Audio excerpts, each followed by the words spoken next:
Serving the most vulnerable children means preparing and developing them for their future. This is one of the world's greatest tasks. But today, in the poorest places, where families and communities are strained, fragile, many children are not receiving the crucial skills they need for their futures. When we speak of caring for a child, we speak of more than feeding them for today. We speak of preparing them for the future, teaching them the skills they will need to build a healthy life for themselves and for their community. This is the teaching that should be done together, where schools, families, and communities come together, each one giving their part of what a child needs to develop into a healthy adult. But in many of our most vulnerable places, our children are not receiving the teaching, guidance, and support they need from their families and communities because there's so much brokenness. And because of this, our children are suffering, feeling so hopeless about their future.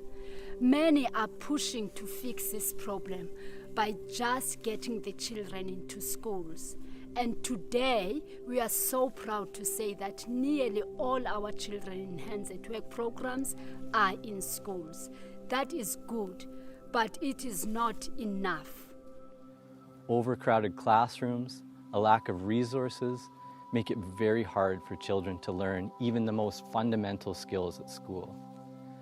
This particularly affects the most vulnerable, who have suffered painful trauma and carry heavy responsibilities at home. Jeffrey was born in Mozambique. His father left the family, and Jeffrey lived with his older sister, his mother, and his elderly grandmother. The family struggled to survive. And while he was still a baby, Jeffrey's mother left them to cross into neighboring South Africa as an economic refugee searching for work. He did not see her again for years.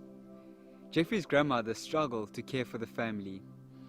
When he was old enough to attend school, Jeffrey was also finally old enough to take up the job of cattle herding for a neighbor. He attended class when he could. At home, his grandmother's health became worse. Often, they all went to bed hungry. Jeffrey felt alone, and as he grew, his mind was occupied with fear. At 12 and in grade 6, Jeffrey still couldn't read or write, and the small jobs around the area couldn't sustain the family. It was agreed Jeffrey would cross the border to live with his mother in the South African community of Somerset. Life in South Africa for undocumented foreigners was not easier. Jeffrey often found food only by walking to the neighbors and asking for help. One of those neighbors, Teresa, was part of the Hands at Work care worker team from local churches in Somerset. These care workers were trained to seek out the community's most vulnerable families, building personal relationship with them to bring the healing and hope of Christ into their lives. Teresa took responsibility for Jeffrey and his family. She visited them at their home, and over time she built up the family's trust. And she brought him to the care point, a safe place in the community for vulnerable families where children could eat, do homework, and play. The care workers celebrated when their advocacy at the local school got Jeffrey admitted into grade 5 despite his undocumented status. But that victory was short-lived, as it soon became clear that at 13 years old, Jeffrey's foundation of education was almost non-existent. He was now at the care point every day getting a hot meal, meeting and interacting with other children. Through regular Bible study and the treatment of the care workers, he was learning that God saw him and that he knew him, and that he was loved and that he belonged. His mother was also joining a support program at the care point, starting her own healing journey and being trained and equipped to do gardening and small-scale vegetable farming. But classroom learning had dissolved for Jeffrey, who was losing hope for a future life better than he had known. And by the time the COVID-19 pandemic shuttered schools in 2020, he had already stopped going to class. We know our children can grow up to be healthy adults who love the Lord and can provide for themselves and for their families and can make a positive impact in their communities.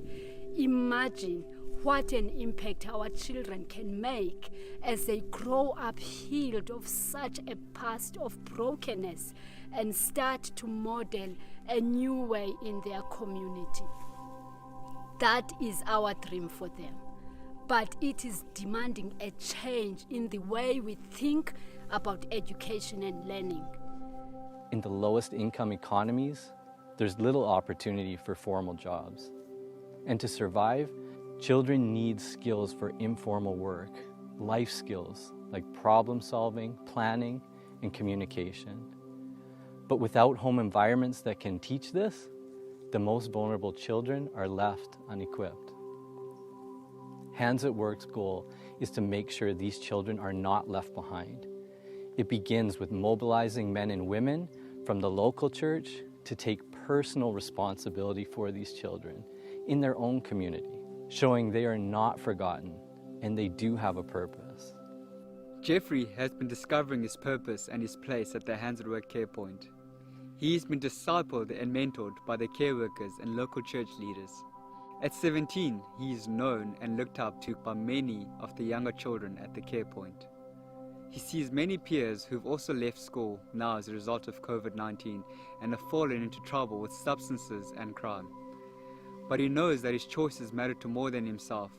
He has a chance to be a role model to children around him. So he has chosen instead to be at the care point helping each day.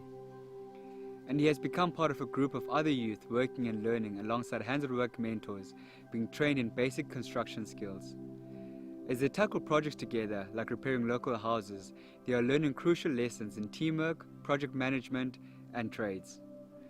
Recently, when electricity was knocked out at the care point, Jeffrey surprised everyone by stepping in with his new skills to restore the power and light. It was an opportunity to give back to the place that has given him so much, a small but real sign that his future is growing more hopeful. Hands at Work is identifying these children like Jeffrey in communities throughout Africa where they are being left behind and implementing the model of local churches, care worker teams, and care points to bring love and hope in Jesus' name and to restore the dream of a healthy, abundant future. Join us in expanding the reach of Hands at Work's model throughout Africa. www.handsatwork.org